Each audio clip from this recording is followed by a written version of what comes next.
London. The British revolt against President Trump swelled Thursday, with Parliament members openly deriding him and Britain's Prime Minister standing by her denunciations of Trump's retweets of a fringe group's anti-Muslim videos.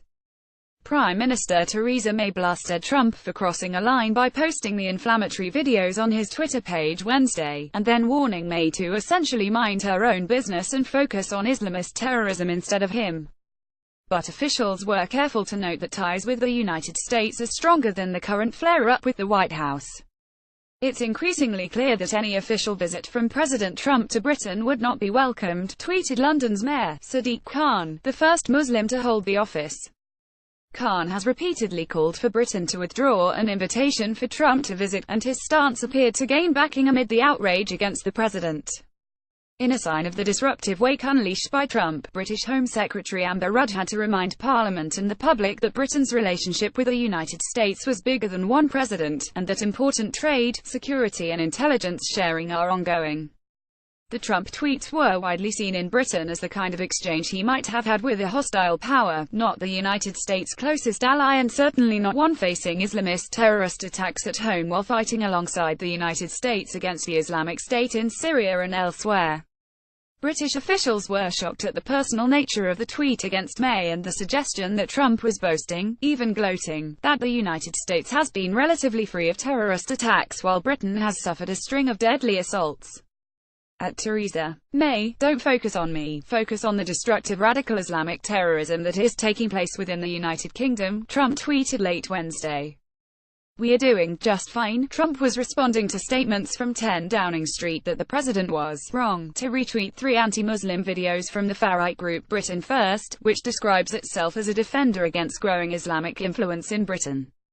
Trump later deleted and reposted the tweet aimed at May, because he had gotten the social media address of the Prime Minister wrong, suggesting to many British officials that the president was operating alone, without consultation or support from White House advisers. May on Thursday reiterated her stance that Trump was wrong to share the anti-Muslim tweets. But at a news conference in Jordan, she repeatedly deflected questions about Trump's tweet that criticized her. Instead, she spoke about what's called the special relationship between Britain and the United States, saying it was an enduring relationship because it is in both our national interests for that relation to be there. Asked whether she would fire someone from her senior leadership team if they retweeted the same account Trump did, she said, I have absolute confidence that my cabinet ministers would not be retweeting material from Britain First. Trump has a history of jumping on Twitter and causing headaches for British officials. But this was the first time that he publicly took aim at the British Prime Minister. Sajid Javid, Britain's Communities Secretary, tweeted that Trump endorsed the views of a vile, hate-filled racist organisation that hates me and people like me. He is wrong and I refuse to let it go and say nothing. Trump once tweeted that Nigel Farage, the former leader of the anti-immigrant UK Independence Party, would be a great choice as British ambassador to the United States. He also attacked Khan, London's mayor, following a terrorist attack at London Bridge. Trump's latest missives prompted an urgent debate in Parliament on Thursday, where politicians across the political divide lined up to condemn the president's tweets. In remarks rarely uttered about a U.S. president in the House of Commons, some parliamentarians mocked Trump as stupid.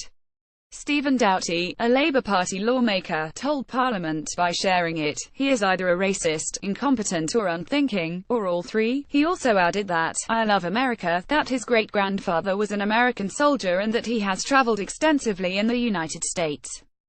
It is a country and people of extraordinary generosity, courage, kindness and humanity, but this president represents none of those things. We have been clear, President Donald Trump was wrong to retweet videos posted by far-right group Britain First, Rudd said, but she also urged lawmakers to consider the bigger value of the deep ties with the United States.